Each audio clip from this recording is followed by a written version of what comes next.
Very good morning, everyone. It's a matter of great pleasure and pride that we all are celebrating International Women's Day. We all know the importance of this day. It's not only a celebration, but also the expression of the fact that is known as Nari Shakti. International Women's Day is celebrated on 8th March of every year. It's the day for praising women who work hard every day to accomplish her professional and personal goals. To observe this day, different events take place, including movements and march across the globe. For many people, the role of women is limited to household chores only. However, this needs to change as women deserve equal freedom and opportunities in everything like men. The world is moving towards gender equality. It is moving towards a balance between men and women. A change is required and also essential. It is observed that men have had more advantages in every sphere of life in comparison to women since ages.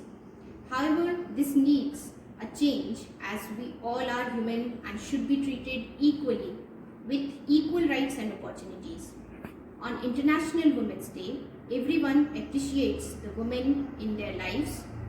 Everyone acknowledges the worth and significance of women in their lives and their tremendous contribution to society as well.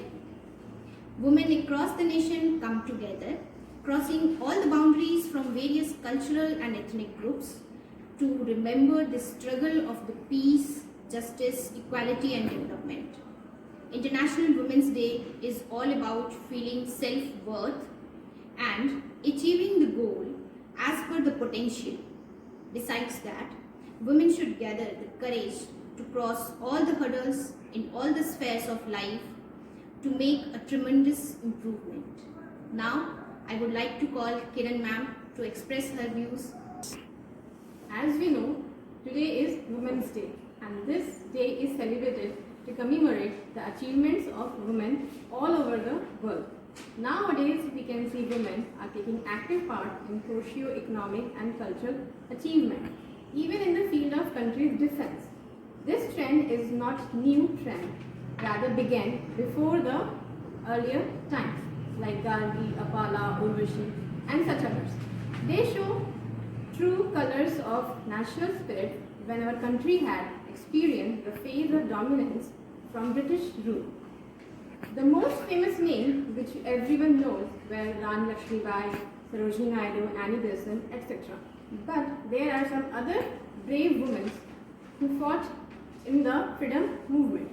Among them, like Matangini Hazra, she participated in Quit India movement and didn't lose the voice, although she was shot thrice by the British soldiers. Her statue was first made up in Kolkata, and even a road is named in her name. If taking active participation in movement is important, then having courage to sacrifice sons in the name of mother country is also important. One such example is Moolmati Devi, who is the mother of great freedom fighter Ram Prasad Bismillah. She continuously showed support to her son, and after the death of his son, she determinedly put forward her other son, unwavered in the freedom movement. Similar to Rani Lakshmibai, there is other lady warrior Kittur Rani of Chinnamma, who gave up her life against the policy of doctrine of lapse. Uda Devi, a Dalit woman of Lucknow, also caused a tremendous ruckus in British Army by being a sharp sniper and killing almost 30 British soldiers. Thus we can say that there are numerous women fighters in our country who still need to be acknowledged and still can be motivated in achieving our goals. Now I am calling Rana ma'am to share her views on this topic. There are few women members of the Constituent Assembly who had contributed in forming our constitution. So first of all, I would like to introduce about Sarojini Naidu. As we know that she is a very famous personality. So Sarojini Naidu from Hyderabad was the first Indian woman to become the president of Indian National Congress and the first woman to be appointed as an Indian state governor. In this line, the next is Malti Chaudhary. Malti Chaudhary from the East Bengal played a pivotal role in the Satyagraha movement. And next, Sucheta Kripalani. She was born in Ambala. Sucheta is especially remembered for her role in Quit India movement.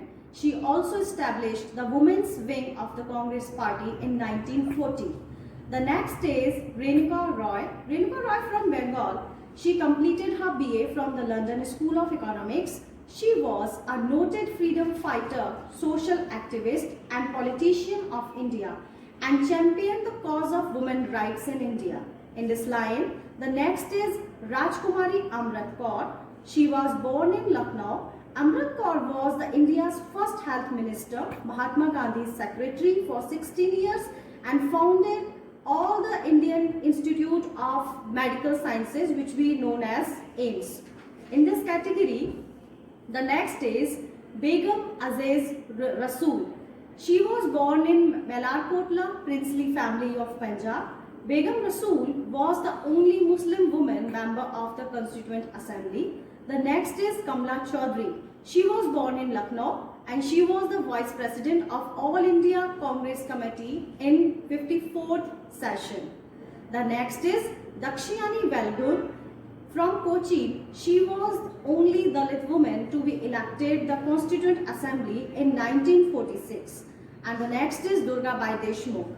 She was also very famous personality as she was born in Rajmundry and the only at the tender age of 12, she participated in non-cooperational movement in 1936. She founded the Andhra Mahila Sabha. In this category, the next is Amu Swaminathan. She was from Kerala. She formed the Women's India Association in 1917 in Madras. The next is Hansa Jeevraj Mehta. So Hansa Jeevraj Mehta, she studied journalism and sociology in England and was a reformer, social activist and educator and a writer and became the president of All India Women Conference.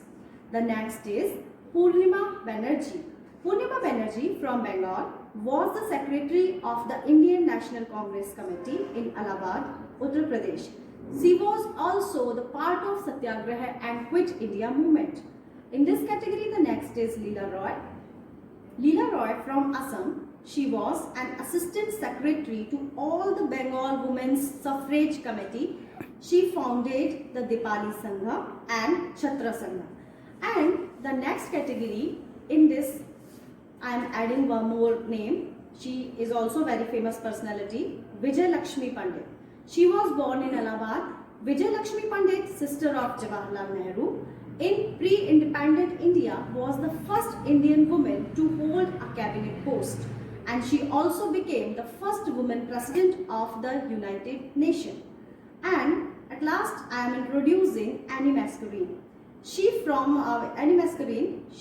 from Kerala, and she was the first woman to be the part of Travancore State Congress Working Committee and was at forefront of the freedom struggle in the Travancore state. Now, I would like to call Aarti ma'am to conclude this celebration. Wow, isn't it astounding? These inspiring women have broken off the so-called societal idols for women. In those early times, when women were considered to be limited only till their household chores, these amazing legacies proved people wrong, and this was where the Renaissance began in the sphere of feminism. Someone has well said that there is no force more powerful than a woman determined to rise. A woman can do anything whatever she wants, no matter what the society expects her to do. It is said that girls with dreams become women with vision. May we empower each other to carry out such vision, because isn't it enough to simply talk of equality? One must believe it, and enough to simply believe in it. One must work at it. Let us work at it together. Women's Day has become a custom every year now and celebrated for all the women around the world. But do we deserve respect, love, care and joy only on this particular day? Absolutely not. People need to understand that every day should be celebrated as Women's Day. The world became a better place when women don't feel the hardships to exist. Do you know what is the greatest lesson a woman should learn? That since day one, she has already had everything she needs within herself. But it is the world that convinced her she did not. At the end, I would just like to say that women is the ocean of compassion, and also she is the form of Mother Kali and the continuous stream of the Ganges.